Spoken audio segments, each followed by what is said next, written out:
I want you to picture a specific feeling. It's maybe 11:00 p.m. on a Tuesday. You're in bed, lights are off, and you're just looking at your phone. The blue light special. We've all been there. You're scrolling, just, doom scrolling. And then your thumb just stops. Yep. You see a post. Maybe an old college friend just got promoted to VP at some massive tech firm. Or your cousin just bought a house. And I mean a house. Not a starter home. No, a place with a kitchen island the size of your bedroom and a backyard that looks like a national park. And you feel it right there in your stomach, that sinking, heavy feeling. So distinct, isn't it? It's not just, oh, good for them. Yeah. It's a physical drop. Exactly. It's the feeling that you are late, that you are somehow stuck at point A while everyone else has figured out the secret warp speed to point B, and it feels heavier than jealousy. You're right. It's not just jealousy. Jealousy is, I want what you have. This is different. This is almost existential panic. Existential panic. That's good. It's that feeling that the train has left the station, the doors are closed, and you were just standing on the platform watching the taillights fade. That is a terrifying but very accurate image. So today we are doing a deep dive into that exact feeling. But, and I want to be really clear here, we are not going to give you productivity hacks to catch up. Right. No 4 a.m. ice baths. We're not talking about how to optimize your to-do list to beat your cousin to the next promotion. Because the problem might not be your speed. The problem might be your map. We're looking at a breakdown of the book Wanting by Luke Burgis, and we're seeing it today through the lens of content creator Pinar Erzkent. And the core question is a little spooky. It is. Why do you want the things you want? Is it possible that your point B, that goal you're miserable about not reaching, isn't even yours to begin with? And this gets us into some deep water. We have to talk about something called mimetic desire. Mimetic desire, okay. It's a concept from the French philosopher René Girard.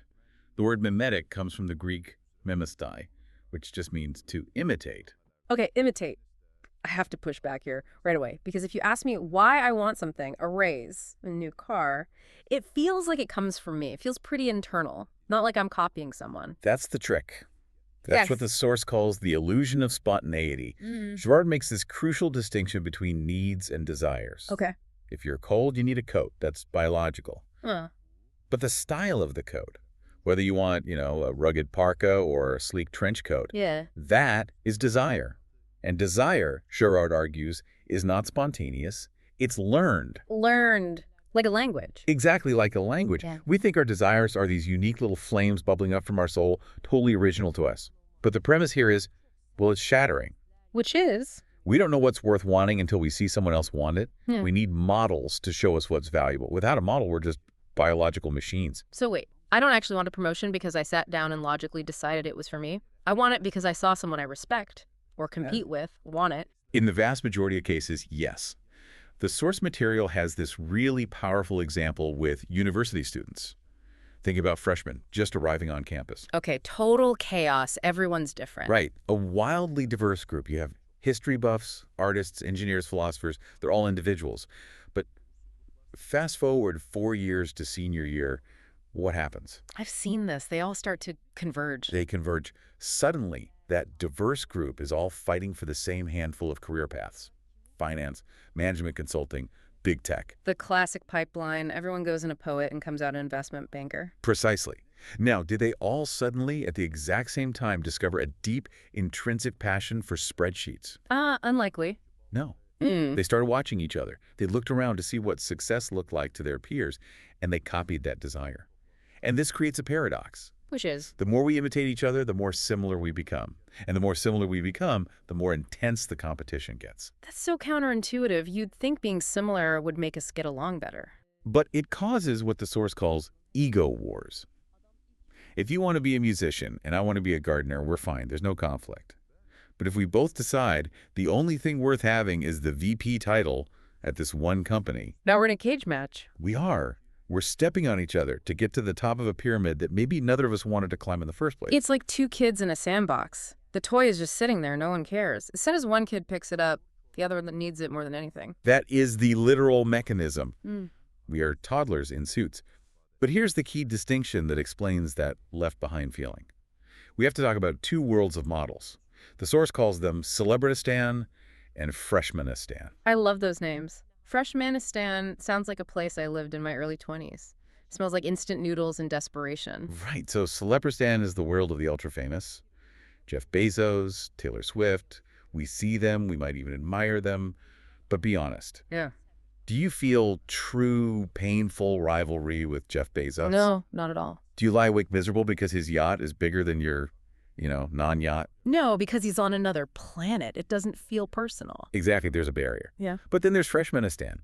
This is the world of people like us. Your neighbors, your old classmates, your cousins, the people who started at the same point A as you. The people within striking distance. And that's where the pain comes from. It comes almost exclusively from Freshmanistan. Huh. Pinar Ezgint shares this perfect scenario in the source that it illustrates the whole spiral. Yeah, this one hit a little too close to home, the congratulations trap. Exactly. Imagine a friend calls you. They tell you they just got a massive promotion. Salary jumps to $200K, a director title, a company car. And on the outside, you do what you're supposed to do. Wow! That's amazing. Congratulations. We have to celebrate. You put on the face. You say the words. But what's happening on the inside? In your gut. It's just mental math. Instant calculus. Wait, we went to the same school? I got better grades. I work harder than he does. Why him and not me? And just like that, your own life, which you were perfectly happy with 5 minutes ago, feels less than, inadequate. And this is the dangerous part. You start wanting things just because they have them. Yes. The source uses the car example. If your friend gets a Tesla, suddenly you're on the Tesla website. Not because you care about electric cars, but because that car is now a trophy in a game you didn't even know you were playing. You become a pawn of mimetic desire. You're making huge life choices based on a secret competition instead of what you actually need or want. You're just chasing their taillights. It is terrifying how automatic that is.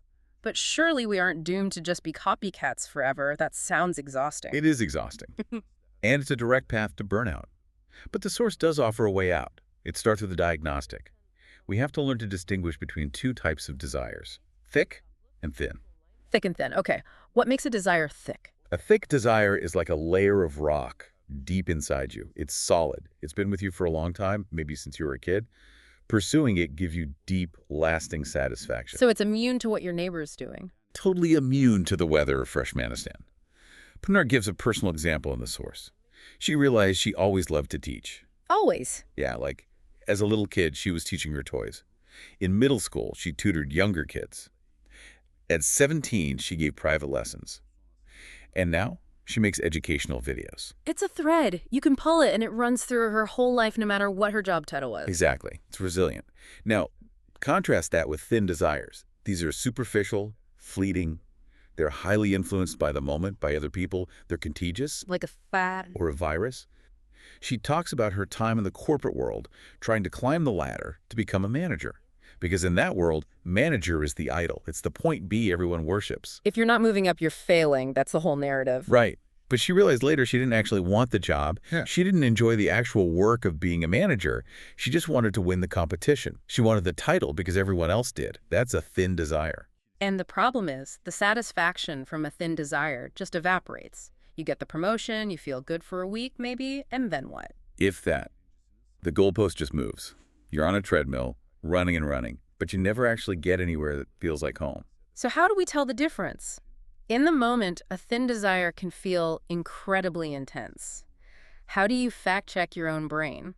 The source suggests a litmus test, a few questions you have to ask yourself. First, has this desire been with me for a long time? If it popped up yesterday on Instagram, be suspicious. Okay. Second, does pursuing this give me energy or does it drain me? That's a big one. Pretending to be someone you're not is just.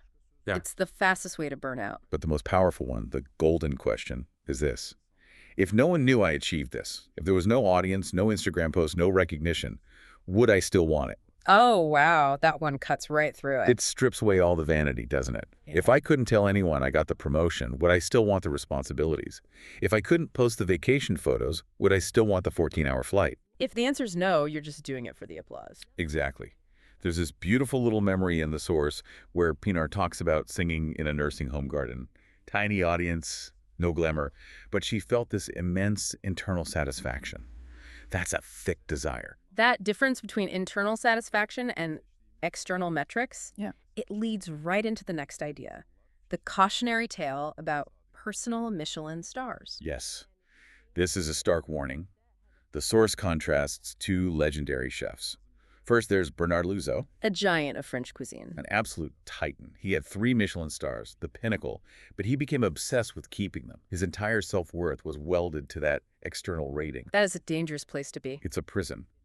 And eventually, the pressure cooker blew. Rumors started that he might lose a star. And in another guide, his rating dropped just slightly, from 19 points down to 17. Which is still incredible. But he couldn't handle it, the perceived loss of status in the eyes of his peers. He died by suicide. He was at the top of the world, but because the mimetic score slipped, he felt he'd lost everything. That's just heartbreaking. It shows how lethal this game can be. It really does. Now compare that to Chef Marco Pierre White. The rock star. The bad boy of British cooking. Right. He was the youngest chef ever to win 3 stars. But at the peak of his fame, he looked around and realized he was trapped. He saw the game for what it was. So what did he do? He did the unthinkable. He returned his stars. He publicly gave them up. You can do that. I didn't even know that was an option. It was symbolic, but yes. He essentially quit the game. He realized those stars were a thin desire that had hardened into a cage. He chose his family. He chose to cook the food he wanted to cook. He took back his own life. He reclaimed his autonomy. And the lesson is, we all have these personal Michelin stars, your job title, your GPA, likes on social media, the brand of your handbag. We have to audit them. And ask if they're actually measuring something that matters to you. Or are you just terrified of losing status in the eyes of others? Speaking of auditing, the source suggests a literal one, a feed audit. Yes, this is so practical. Look at who you follow on social media right now. Are you following people who just constantly trigger your thin desires? The travel influencers who are always counting countries. Country number 51. Okay. Yes. If looking at their feed makes you feel bad about your own perfectly wonderful vacation, that is a mimetic trigger. They are infecting you with the desire you didn't have 5 minutes ago. So the advice is just unfollow. Ruthlessly. Create distance, physical and digital. If a specific friend always makes you feel like you're losing a race you didn't even sign up for, maybe mute their posts. It's about protecting your own signal from all that noise. I like that. It's controlling your inputs. But I want to pivot to something a bit more hopeful. We can't just turn off imitation, right? It's how we're wired. Is there a way to use this for good? Absolutely. We can harness it. The source calls this positive mimesis, or the flywheel effect. Since we're going to imitate anyway, we can choose who and what we imitate. So instead of copying the guy with the Tesla, we copy who? Let's say a friend starts working out. They get really into running, they look great, they have more energy. It's natural to feel a pang of, I want that. Okay, but usually that pang turns into envy. Ooh, look at them. But you can use that impulse as a spark. You imitate the habit. You put on your shoes and go for a run. But, and this is the critical twist, you don't compete with them. That's the hard part. It is. You have to let that initial spark of imitation light your own internal fire. You use their example to get your own flywheel spinning. But you have to switch your reference point. You stop comparing your mile time to their mile time. You compare your progress today to your progress yesterday. Use the model to get started, but then run your own race. Exactly. Use the external signal to build an internal habit that actually aligns with your thick desires, like health or longevity. That distinction saves you from the misery. If I'm trying to beat my friend, I'm miserable every time he runs faster. If I'm using his example to better myself, I'm empowered. And that really brings us to the core solution for that left-behind feeling. The final strategy is pick one major thick desire, just one, and arrange your other smaller goals around that single pillar. Just one? That sounds scary. We're taught to want everything. The career, the fitness, the travel, the family. But wanting everything is a symptom of just wanting what everyone else has. When you scatter your energy trying to keep up with everyone in every category, you make no real progress. But when you focus on one deep, rock-solid desire, the noise just fades away. Because you stop looking sideways. You stop worrying about being left behind because you realize you aren't even on the same track as everyone else. You're on your own path. That is such a freeing thought. If I'm heading north and everyone else is racing east, it doesn't matter how fast they're going. They aren't going where I am. Precisely. The feeling of being late just vanishes when you start measuring by your own internal clock. So as we wrap up, I want to leave everyone with a final thought. We've talked about Freshmanistan, about those people we secretly compete with. Here's a question to really chew on. Look at your to-do list for this week. Look at the big goals you have for your life. How much of that list is actually just someone else's to-do list that you've copied and pasted onto your own life? And who is that person in your immediate circle that you're secretly trying to impress or defeat? Identifying them might be the first step to setting yourself free. It's time to find your own thick desires and let the rest go. That's it for this deep dive. Thanks for listening, and we'll catch you next time.